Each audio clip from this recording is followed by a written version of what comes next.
ng mga nagbabagang balita. 7 sugatan sa magkakahiwalay na aksidente sa Pasakaw at Libmanan, Camarines Sur. 12% VAT sa mga digital services, epektibo na sa Hunyo. At murang bigas sa halagang 32 pesos per kilo, tampok sa kadiwa ng Pangulo sa Libmanan.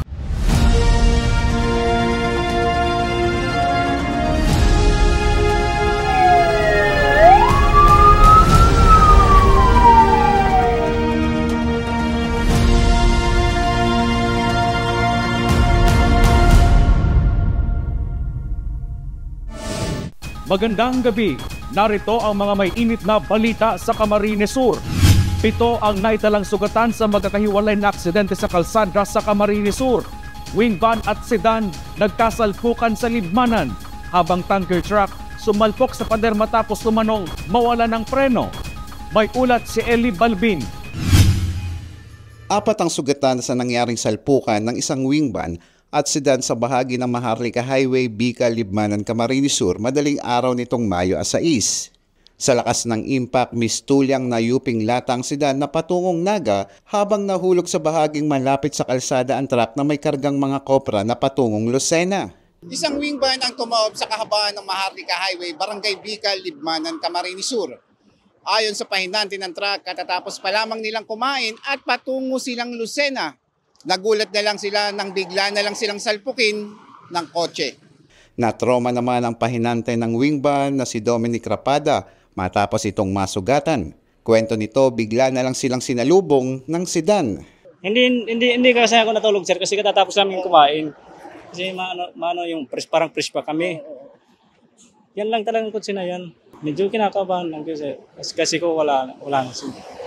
Lumalabas sa investigasyon ng Libmanan Police, posibleng nakatulog ang driver ng sedan. Base po sa bago sa initial na report kan officer on case sa nangyari pong vehicular incident na nangyari po kasubagong alas 4 din agad duman sa barangay Bicol sa Maharlika Highway sa kunsain sa parting medyo tukad na tinampo sa pong wing van truck asin sarong Toyota Vios sedan ang aksidente pong nagkabanggaan na kung saan subot iniyong Toyota Vios siya ang buminangga duman sa wing van truck na kung saan nagresulta kang pagkagudgud ka na Toyota Vios asin nahulog man sa medyo hararom na portion kan tinampo iniyo pong nasabing wing van na truck. Alagad base po sa investigasyon, dahil man po siguro yan basta mabalyo ang sa iya pong minamaniho sa sasakyan kundi po siya napaturog.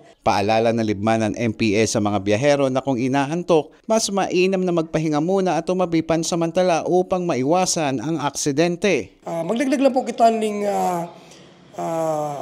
pag-iingat sa satuya pong pag-drive ka sa mga sasakyan. Kung medyo po natutungka, igilid po ang satuya sa sasakyan. Taday mo po nagmamadali siguro. Sa ngayon, nakatakda namang mag-usap-usap sa himpilan ng pulisya ang mga sangkot sa insidente. Samantala, isang oil tanker naman ang sumalpok sa isang pader matapos mawalan nito ng preno sa Barangay Santa Rosa del Sur, Pasakaw, Camarines Sur, pasado alas 4 ng hapon nitong Mayo 5. Ayon sa investigasyon ng Pasakaw Police, 3 ang nagtamo ng minor injury sa naturang na aksidente. Siguro po is paalala natin is i-check muna po yung sasakyan bago sumakay. Unang-uno yung sa mga brake nga, tapos yung gulong, kung worthy pa siyang ibiyahe sa mga road, ano? At saka yung sarili natin, dapat ready din tayo. Eli Balbin, CSN. Nang dahil sa halos sunod-sunod na road crash, isinusulong ngayon ng Department of Transportation ang mandatory drug testing sa lahat ng tsuper kada 3 buwan. May ulat si Regine Bue. Dahil sa sunod-sunod na insidente ng road accidents, isinusulong ng Department of Transportation ang mandatory drug testing every 90 days o kada 3 buwan. Ayon kay Grace Rojas, hepe ng Land Transportation Office Naga, nakakabahala na ang kaliwat kanang balita tungkol sa mga insidente ng aksidente sa kalsada. Kaya dapat umano na ipasa ilalim sa drug testing hindi lamang ang mga public utility vehicle o PUV drivers, kundi maging ang mga private vehicle drivers. Ining kuya na ining mandatory drug testing natural Siyempre, kung normal lang isip kang driver, di mapiprevent naman ang any road crash or any accident yan sa highway. Pero kung ika talaga under the influence ka iyan na drugs na yun or even alcohol, affected ang safety kang gabos. Kaya dapat isipunta po so safety kang gabos. Kasi pag sinabi tang road safety, it's everyone's responsibility, concern kang gabos. Dagdag pa ni Rojas, maliban sa mandatory drug testing, dapat din daw umano na pagtuunan ng pansin ng mga drivers ang pagdalo sa driving trainings and seminars para maging alam sa road rules and safety. Make a wake-up call na para sa gabos para magsunod. So tama. Dahil kita magparadulag, lalo na kung mga libre man sa ng seminar na gulpi kitang manunood, i-avail tayan permi. Kadak lang kayo, abo kayo mag-seminar, abo mo ka noon. Pag nagkakaigwa ng apprehension, masabi, dahil ko yung aram. O paano ka nagkaigwa ng lisensya kung dahil mo yung aram, nagturog ka during the seminar? Ibaga, kumisan pinapasipara tayan, pero very important iyan sa sato, being kung ika ma-drive. Samantala, panawagan naman ng LTO Naga sa mga transportation company. Dapat umano na mayroon ding mandatory drug testing para sa kanilang mga driver para masiguro na hindi ito nasa impluwensya ng illegal na droga pag nasa biyahe. Richin Boy, CSN. Kahit sa Hunyo pa ang deadline, maaga ang paalala ng Bureau of Internal Revenue sa mga kandidato na manalo o matalo, dapat magsumite ang mga ito ng SOSE. Narito ang ulat. Under the existing laws po, magkakaroon sila ng penalties kung walang na-file na SOSE. Pero aside from that, if mag-file sila ng SOSE later on and then mag-reflect dun sa SOSE na may contribution and purchases dun sa kanila, yung mga purchases na hindi po na-withholdan, i-require namin sila ng 5% withholding tax plus yung penalty if late na po nilang ma-file. Ito ang babala ng Bureau of Internal Revenue o BIR sa mga kandidato sa nalalapit na halalan sa May 12. Ang SOSE ang isa sa mga dokumentong dapat isumite ng sino mang kandidato pagkatapos ng halalan na isusumite sa COMELEC at sa BIR. Dito nakasaad ang kabuuang kontribusyon ng isang kandidato at ang ginastos nito sa election period. Ayon sa BIR, manalo o matalo, kinakailangan ng mga kandidato na maghain ng kanilang Statement of Contributions and Expenditure o SOSE base na rin sa Revenue Memorandum Circular 16-2025 ng ahensya. Nilinaw rin sa Natural Circular na hindi na required ang mga kandidato na magparehistro sa BIR kung walang mangyayaring purchase of goods o contributions sa pangampanya ng isang kandidato. Kailangan sila mag-file ng SOSE. Pero sa point of view naman ni BIR, sa amin, hindi necessarily required na magpa-register yung candidate if wala naman po siyang walang mangyayaring purchase of goods or walang contribution na matatanggap. Under the law, required lang silang magkaroon ng TIN under EO 98. May tuturing daw itong election offense ayon sa COMELEC at maaring maharap sa penalidad at disqualification ang isang kandidato. Nakasaad sa RA 7166 o ang Synchronized National and Local Elections and for Electoral Reforms na dapat makapagsumite ang mga kandidato ng SOSE 30 araw matapos ang halalan. Chris Novello, CSN.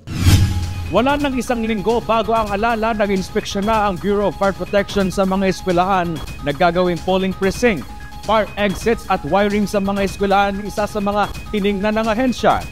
Narito ang ulat. Naihatid na kahapon sa lahat ng voting precinct ang mga gagamiting automated counting machine o ACM matapos ang final testing and sealing sa mga ito. Ngunit bago nito ay ininspeksyonan ng Bureau of Fire Protection Naga City Central Fire Station ang lahat ng eskwelahan na gagamitin bilang voting center. Partikular na tiningnan ng ahensya ang electrical wirings ng bawat polling precinct upang matiyak na ligtas ang mga botante at election paraphernalia sa posibleng insidente ng sunog. Contact na po ng mga inspection sa mga polling precincts po na gagamitin muna na maabot na midterm election po. So, check na po ang mga eskwelahan na gagamitin, ang mga establishment na gagamitin po.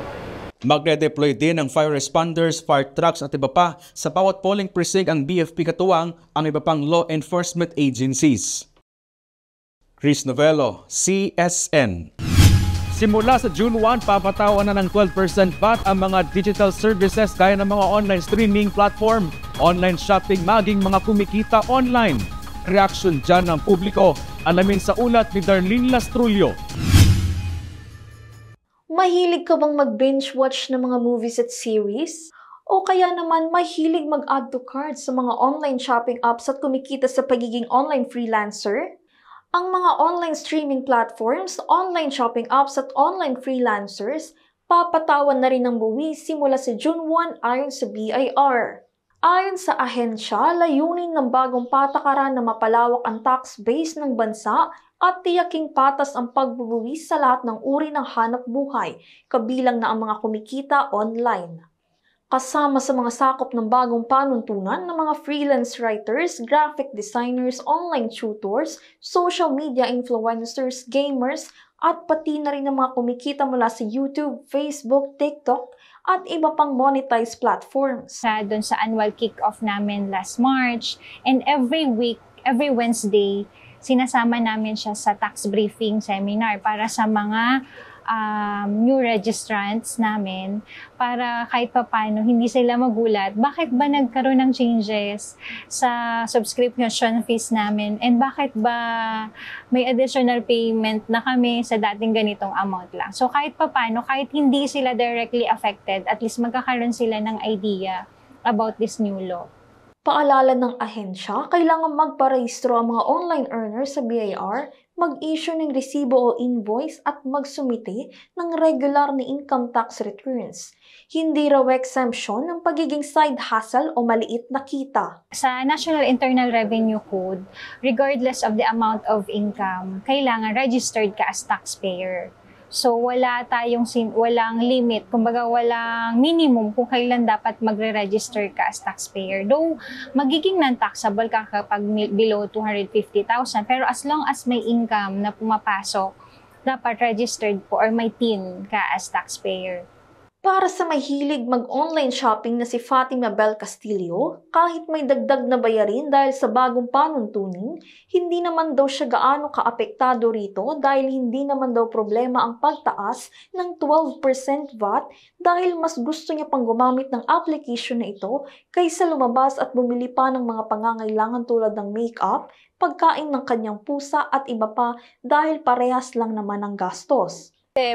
Mas malaki pa rin yung magagastos ko kung dito ko siya bibilhin sa Naga. Tagaragay ako ang layo. At least yun, deliver na sa bahay. Kaya okay lang. Ay 12% yung may dadagdag.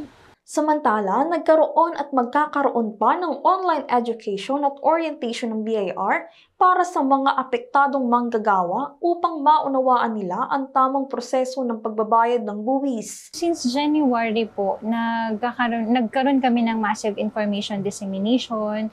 Sinama namin siya doon sa annual kick-off namin last March. And every week, every Wednesday, sinasama namin siya sa tax briefing seminar para sa mga new registrants namin para kahit papaano hindi sila magulat. Bakit ba nagkaroon ng changes sa subscription fees namin and bakit ba may additional payment na kami sa dating ganitong amount lang. So kahit papaano, kahit hindi sila directly affected, at least magkakaroon sila ng idea about this new law. Darlene Lastrullo, CSN.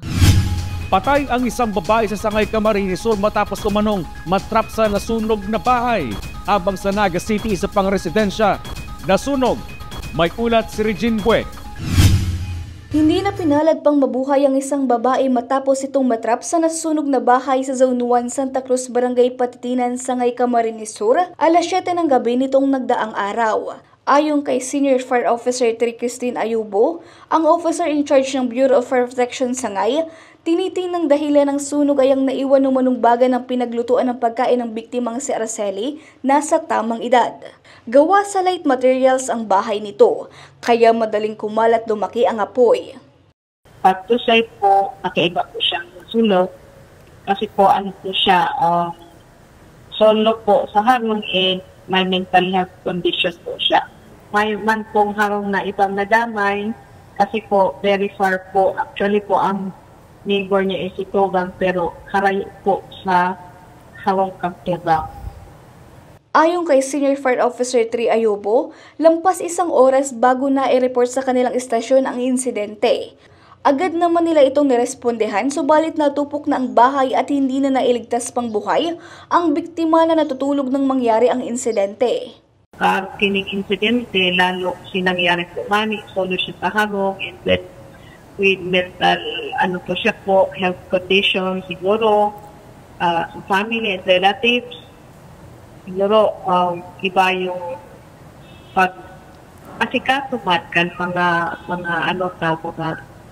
mga kapamilya tapos may araw ka na kondisyon,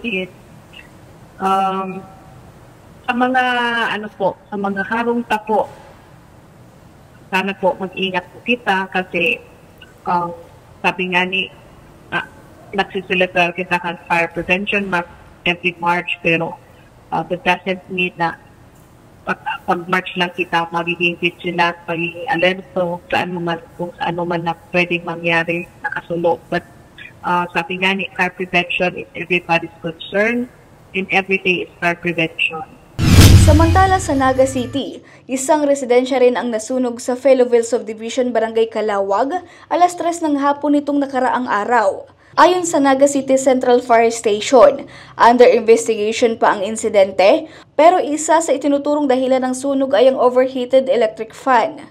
Agad naman itong narespondihan ng Chinputong Volunteer Fire Brigade at Naga City Central Fire Station, kaya maswerteng walang naitalang damage. Richin Boy, CSN. May dagdag na 40 pesos sa minimum wage o sahod ng mga manggagawang Bicolano simula yan nitong buwan ng Abril. Ngunit dagdag sahod sa rehiyon, sumasapat ba? Alamin sa ulat ni Darlene Lastrulio. Isang buwan na mula nang ipatupad ang bagong minimum wage rate sa iba't ibang rehiyon sa bansa. Ngunit sa kabila ng dagdag na sahod, tanong ng maraming manggagawa, sapat na nga ba ito upang tustusan ang pang-araw-araw na gastusin? Sa Metro Manila, ang minimum wage ay tinaas sa 610 mula sa dating 570, habang iba't ibang halaga naman ang itinaas sa rehiyon depende sa cost of living. Gayunman, ayon sa ilang labor groups, hindi pa rin ito tumutugma sa tunay na living wage na tinatayang nasa 1,100 hanggang 1,200 kada araw para sa isang pamilyang may 5 miyembro. 20 pesos po itinaas nung Abril, tapos December pa daw ang 20 pesos. Ibig sabihin, kahit pa po maging 435 siya, hindi pa rin siya nakakabuhay na sahod. Kasi pag sinasabi po natin nakakabuhay na sahod, 1,200 ang family living wage na may 5 hanggang 6 na miyembro. Sa Bicol Region, mula sa dating 395, ngayon ay nasa 435 na ito. Ang dagdag sahod na 40 ay ipatutupad sa 2 hakbang. 415 pesos ang magiging sahod simula April 5, 2025 at magiging 435 na ito sa December 1, 2025. Naglabas naman ng sentimiento ang isang security guard na parang hindi nag-aral ang mga nakaluklok sa pamahalaan sapagkat kung tutuusin, ito ay kulang na kulang. Pananaw namin, hindi lang po ako ma'am, siguro lahat po ng mga empleyado, particular sa mga minimum wage earners sa Bicol Region, napakababa po yan. Hindi po yan sapat para matugunan yung pangangailangan po ng mga manggagawa sa Bicol Region, ma'am. Sa mga minimum wage earner po, ma'am, Kaya sana dapat bigyan ng attention ng national government, particular ang Department of Labor, si Secretary Laguesma, ma'am. Tapos ang Regional Wages and Productivity Commission, dapat hindi lang pag-aralan ng husto, dapat matagal ng pinag-aralan yan, ma'am. Actually, kahit nga siguro grade 6, first year high school, alam nila yung mga cost of living ngayon. Nagbigay din ito ng mensahe para sa DOLE, NEDA at DTI na alamin kung sapat ba itong karagdagang sweldo para sa pamilyang Pilipino. Ngayon, pag living wage dapat, alam po dapat ng Department of Labor, ang NEDA, ang DTI, kung ano yung sapat na pangangailangan ng isang pamilyang Pilipino para matugunan yung pang-araw-araw na pangangailangan po ng mga manggagawa. Maling-mali po yung in-increase ng 40 pesos, kulang na kulang po yan. Sa kabilang banda, itinakda na rin ang bagong buwan ng minimum na sahod para sa mga kasambahay sa rehiyon sa halagang 6,000 bilang tugon sa patuloy na pangangailangan ng mga manggagawang nasa tahanan. Samantala, ilan namang employer groups ang nagsabing sinusubukan nilang balansehin ng kapakanan ng mga manggagawa at ang kakayahan ng negosyo na makasabay sa taas ng operational cost. Ang tanong ngayon, sapat ba ang bagong minimum wage o kailangan pa ng mas agresibong aksyon para matiyak ang dignified living para sa mga manggagawang Pilipino? Darlene Lastrolio, CSN. Sa Libmanan, Camarines Sur ang naging destinasyon ng kadiwa ng Pangulo. Murang bigas sa halagang 32 pesos per kilo, tampok sa kadiwa. Si Eli Balvin sa detalye. Kadiwa ng Pangulo goes to Libmanan. Tampok sa kadiwa ang murang mga bilihin na dinagsa ng mga Libmanenyo, gaya ng bigas na nagkakahalaga lang ng 32 piso ang bawat kilo. Tampok din sa kadiwa ang mga agricultural products ng mga magsasaka sa lugar gaya ng ampalaya, kalabasa, talong at marami pang iba. Isa si Tatay Dennis na tumatangkilik sa kadiwa ng Pangulo. Aniya simula ng ilunsad ang kadiwa ng Pangulo ay lagi na siyang bumibili dahil sa mura at sariwa pa. Mura dito eh. Direkta kasi sila. Pag galing sa magsasaka, diretso sila nagtitinda. Kaya mas kuwan dito. Minus presyo. Eli Balvin, CSN. Magandang balita sa mga may existing calamity at salary loan mula sa SSS dahil target ng ahensya na babaan ang interest rate sa mga ito. May ulat si Darlene Lastrolio. May itinutulak na bagong hakbang ang Social Security System o SSS upang matulungan ng mga miyembro nito, lalo na sa panahon ng krisis at kalamidad. Sa anunsyo ng SSS, target nilang ibaba ang interest rates ng calamity at salary loans. Nitong May 1, 2025, inanunsyo ni Pangulong Ferdinand R. Marcos Jr. sa isang pagtitipon sa SMX Convention Center sa Pasay City na magpapatupad ang SSS ng mga bagong reforma sa kanilang loan programs. Kabilang sa mga pagbabago ay ang pagbaba ng interest rates para sa salary at calamity loans. Mula sa dating 10%, bababa ito sa 8% para sa salary loans at 7% naman para sa calamity loans. Ayon kay SSS President at CEO Robert Joseph M. Declaro, ito ay para mas maibsan ang pinansyal na pasanin ng mga miyembro. Dagdag pa rito, palalawakin ng saklaw ng loan programs upang maisama ang surviving spouses ng mga yumaang pensioners, magkakaroon din ng microcredit loan facility sa tulong ng third-party providers. Ayon kay Finance Secretary Ralph G. Recto, ang mga benepisyo mula sa programang ito ay ilalaan para sa mga miyembrong may magandang credit record at walang penalty condonation sa nakalipas na 5 taon. Ayon naman sa nakapanayam ng CSN na spokesperson ng SSS, wala pang eksaktong araw o buwan ang paglabas ng mga bagong guidelines para rito kasabay ng information drive upang masigurong maaabot ng impormasyon ng lahat ng miyembro ng SSS. Gayunpaman, inaasahang sisimula ng implementasyon ng pagbaba ng interest rates sa calamity at salary loan programs ngayong July 2025. Darlene Lastrolio, CSN. Magsisimula na sa Miyerkules, May 7 ang conclave ng 135 kardinal mula sa iba't ibang bansa upang pumili ng kaalihin ni Pope Francis na yumaong pinuno ng simbahang Katolika nitong Abril. Gaganapin ang lihim na halalan sa Vatican upang itakda ang ika-267 Santo Papa. Kabilang sa mga matulog na kardinal na maging Santo Papa ay sina Cardinal Peter Erdo ng Hungary, Cardinal Luis Antonio Tagle ng Pilipinas at Cardinal Matteo Zuppi ng Italia. Habang naghihintay ang buong mundo at Christian community sa susunod na pinuno ng simbahang Katolika, umaasa ang simbahan sa gabay ng Espiritu Santo sa pagpili ng bagong leader sa gitna ng makabagong hamon ng panahon. At yan ang mga may init na balita ngayong araw sa Camarines Sur. Kami ang Kamsur News. Ako po si Chris Novello. Diyos mabalos sa pagtitiwala.